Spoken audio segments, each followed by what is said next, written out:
Each year, one of my favorite events in baseball happens right around the time pitchers and catchers report to spring training. That's when Baseball America releases their organizational talent rankings. Such was the case last week. The Cardinals ranked 10th overall, up from 13th last season and 12th the year before. Today, let's look at what it all means. First, here's a recap of where the Cardinals have been going back to 2000. Apologies that the graph is basically upside down. Illustrator was giving me some issues. One thing you should know is that farm systems tend to be cyclical, with peaks and troughs in the cycle. That's notable because, as you can see in the graph, the Cardinals aren't really experiencing these type of wild swings in recent years. They peaked in 2013 when they ranked. Most teams experience much worse dips. For a frame of reference, the Cubs have ranked as high as 1st, and as low as 29th since 2015, the Brewers high as 8th and low as 26th since 2015, the Padres are. Houston is just behind with 7 consecutive seasons. On the other hand, the consistency also means the Cardinals haven't experienced a peak in some time. Even this year, they're just barely in the top 10. Streaks like these are fascinating because the franchise clearly values stability and year-to-year consistency. It's amazing that they've found absurd consistency in an area draft and development that's notoriously volatile. The Baseball America bump. 9 years ago, Sky Andreychuk researched the relationship between Baseball America's organizational rankings and future success. The study could stand to be updated, but it'll have to be done by someone else, as Andreychuk is now employed by the Cleveland Indians. That said, I doubt his findings have changed too much since then. What Andreychuk discovered is that 4 years of rankings give the most significant results. Once you plug the average 4-year organizational ranking into his formula, top teams in the organizational rankings might expect to see a maximum bump of up to 5.1 additional wins. Bottom teams would swing the exact opposite, a deficit of 5.1 wins. Of course, those are extreme scenarios.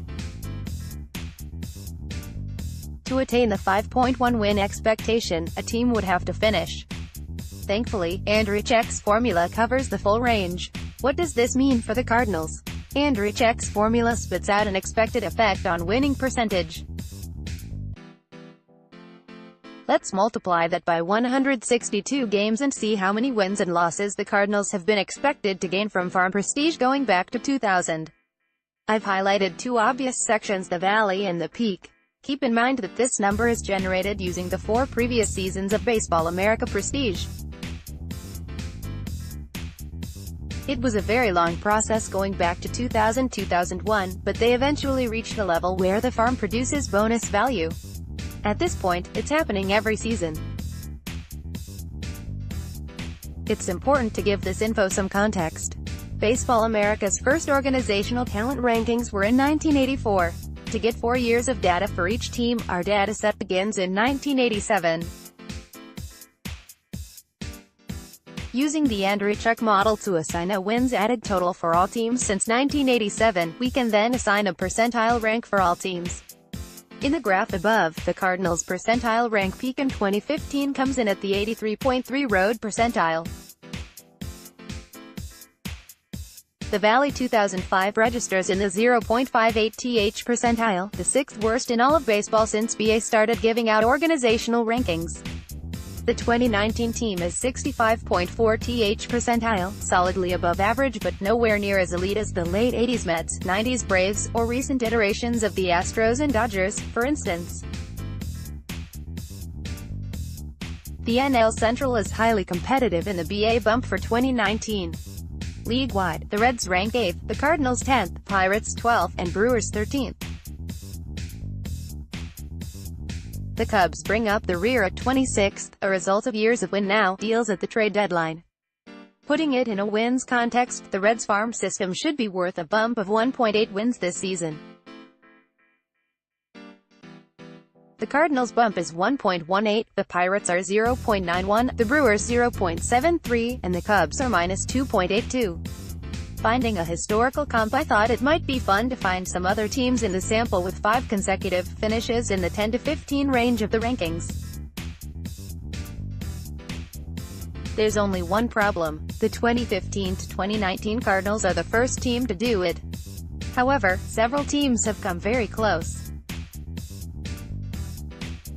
Here are the teams who managed a 10 to 15 rank in 4 of 5 seasons, 1996 to 2000. Expose rankings in chronological order: 15, 11, 10, 7, 15, 1997, 2001 Astros, 13, 14, 11, 9, 10, 1994, 1998 Padres, 12, 13, 11, 16, 12, 1987, 1991 Mariners, 14, 12, 15, 19, 11. Here are some peers in the BA bump, the 10 closest teams by percentile to this year's Cardinals. Year team percentile: 2019 STL 65.43%, 1993 STL 65.54%, 2000 Shaw 65.64%, 2013 CHC 65.16%, 2018 Mill 65.16%, 2009 Tech 65.16%, 2017 Tech 65.16%, 1993 Min 65.75%, 1991 Who 65.85%, 2000 Clee 64.90%, 2006 Ari 66.28%. I'd strongly caution against drawing any conclusions from this list, but it's still fun to compare and contrast. There's a wide range of future outcomes. The 2013 Cubs were finally starting to build momentum on the farm. The two Rangers teams mark the beginning and end of their run in prominence on the BA lists. The 2000 White Sox reached a steady level of play through a solid 7-year window, one they haven't matched since. The 2000 Indians succeeded, then collapsed, and then built again over their next several seasons.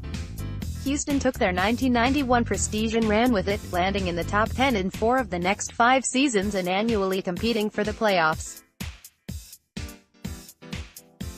The Twins were awful for most of a decade after their 1993 ranking.